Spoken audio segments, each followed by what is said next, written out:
Сен тетиги Сибирдин Ямала ненесисине барганда бир сыра жука дагдаган кийим менен баргансың. Кубанычбеков Тынчтыкбек Жоробекович. Барсаң сен аяктан бир кыргыз эже тосуп алып, квартирасына жайгаштырып, кийим кечек алып берип кышында. Ошоп жашаткан сени. Мен кыргыз экен, бул адам экен деп. Жедештик, боордоштук кан тартып. Анан кетип баратканымда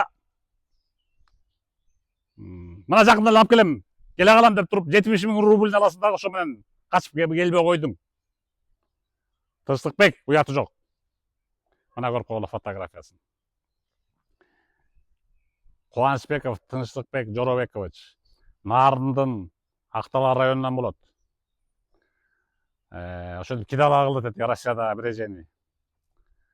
Ал эже болсо чалса бияктан елчең алат экен дагы өкүрүп акырып жаңжал чыгарып, кысканып, сен Тынчтыкбек албай кетти деп оозуна ага тигип карай чыгат экен. Каякта ал эже деген билесиңби? Уялбай ошентип сүйлөгөнүн, ыя. Мына көрүп койгула ошолорду.